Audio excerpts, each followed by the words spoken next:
Welcome back, Hodlers. Today we're going to be talking about the general market, where we are today. Obviously, we're just kind of trading level. I got some news here about Ethereum and a pretty big sponsorship. So let's go ahead and get on into it. So the first bit of news is Ethereum, the Ethereum update EIP 1559. This update is going to decrease the fee cost of Ethereum. There is a lot of talk here, and this article specifically is about talking about reducing its overall supply. And a couple of financial professionals have actually stated that Ethereum could possibly be a better store of value than Bitcoin.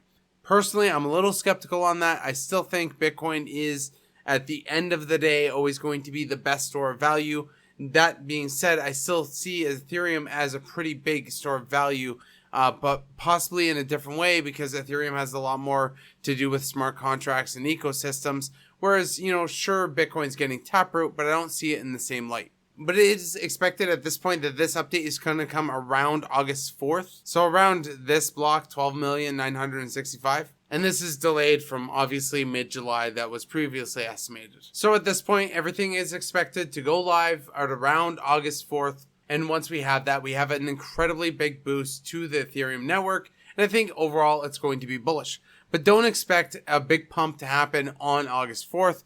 Most likely this pump is going to be something that happens and is baked in before that day happens. So, we could see some volatility on August 4th. But likely it's not due to fundamentals, so either make your bets now or wait. The one big piece about the London update is it could impact miners and how much they're earning. I'm still not fully aware of how exactly that's going to play out. I passively mine on my PC, so I don't know how dramatically that's going to decrease what I'm making, or if I get to make anything at all. Now with that, we can obviously see Ethereum didn't really suffer all that much with the dip that we saw earlier. Bitcoin did drop a lot compared to where Ethereum is, and it's even a little crazy to see Ethereum at 2,300 at this point, considering especially when we had Ethereum down in this range when Bitcoin was really pumping. In this range, we kept on saying, why is Ethereum just moving like this? And then finally, Ethereum just went on this incredible bull run until Bitcoin crashed it down. But even then, it just didn't go down all that far. It did go down low, but it didn't go down back to February levels that other cryptocurrencies did. It maintained a lot of its health. And sure, it continued a downtrend, but we obviously see a trend reversal now, and most likely this trend reversal here is due to a lot of the news coming out.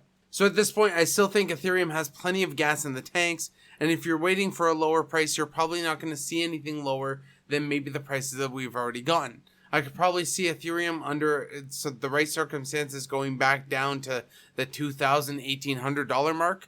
But if it does go down there, I think it has a lot of support to bounce itself back up. So I do think at this point, Ethereum is probably a good buy. But then again, I would also say Bitcoin is a good buy in that scenario as well. And oh, how the tides have turned. Goldman Sachs, Ethereum may pass Bitcoin as a store of value, but not gold, which this is why I'm a little skeptical of this whole thing, because I'm personally in the camp that I think one day Bitcoin can surpass gold. And if they're saying that, Ethereum can't surpass gold, but it can surpass Bitcoin, I mean, if Bitcoin did nothing from now and it was just Ethereum pumping, sure. Yeah, at that point, absolutely.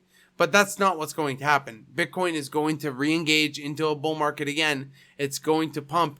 And, maybe Ethereum flips it, but I can't see a scenario where Ethereum flips Bitcoin and doesn't flip gold. I don't see that. And the reason why I don't see that is because Bitcoin and Ethereum, they may not be they're accessible. They're more accessible than gold, but they're more scarce than gold because there is always gold re-entering the market.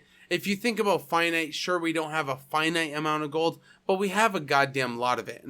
And especially if we're mining gold from untouched areas and everything else, there's new gold entering the ecosystem every year from miners. So that's to be expected. And of course, Bitcoin is doing the exact same thing. But at some point, Bitcoin is going to hit an area where no more Bitcoin is being created. And it's just super scarce and can never be made again.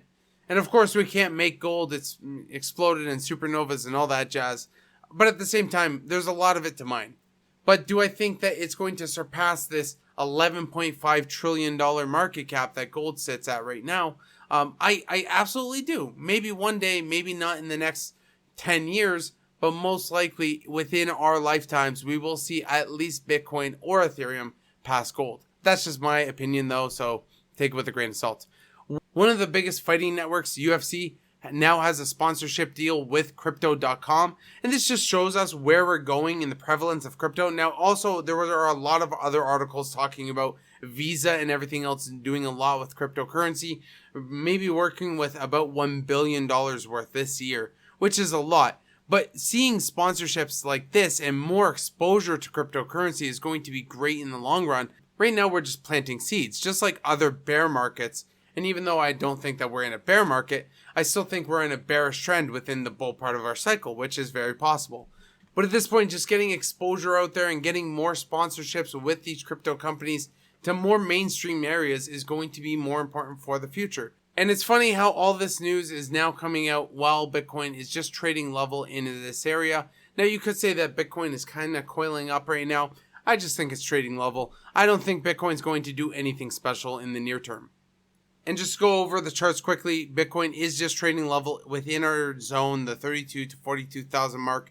If we switch over to 1 day, obviously it doesn't really look like anything big is about to happen.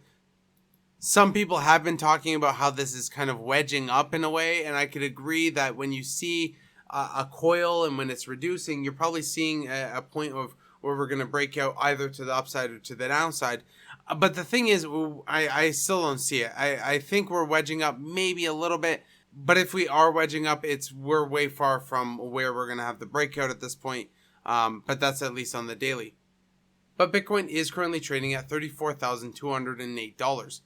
So really, not much has changed over the past couple weeks. Like we said, we are just going to trade within this zone for an extended period of time until finally we are ready to make it up. And again, if we go down below 32,000, I think there's a lot of support, and I don't think we're going to be down there for long. But I don't think that's going to happen anyway. I think we're just going to trade level and then finally break our way up.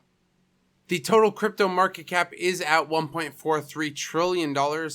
Some notable tokens that we often talk about on this channel, one being Cardano.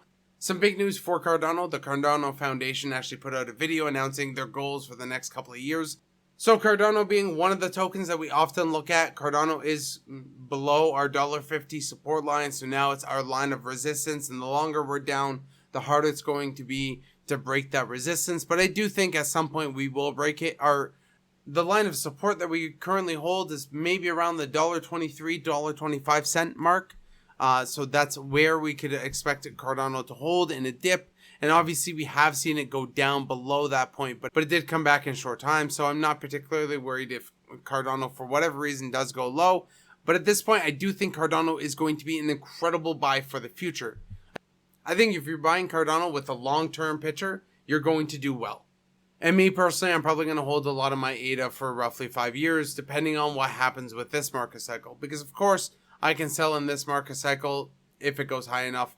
But I'm going to wait until those prices are actually achieved, because I'm not going to sell and regret that I sold a couple of years before it went parabolic. And some people always talk about, oh, you're really going to die hodling like that? And I don't think that, because look at Bitcoin hodlers. Tell me one Bitcoin hodler that actually regrets it. You can't. The last bit of news that we're going to go over is the new Israeli president has actually received an oath as an NFT at his inauguration. Now, the reason why this is crazy isn't because of the political ramifications of this president specifically, because arguably he's a very contentious president. But it's the fact that we have NFTs holding something so foundational to their government, so foundational to the process as an oath, as an NFT. And this just shows the incredible versatility of NFT technologies. I've said it before that NFTs are not just pieces of art. NFT is an ownership technology that we can apply to basically anything. So incredible to see this adoption by a company like Israel. I really hope that the United States could take a page from this book.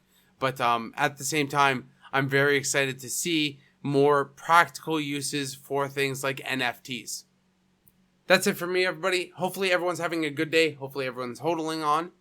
If you do like this video, go ahead and like, comment, and subscribe for more crypto news and content. And obviously, happy hodling.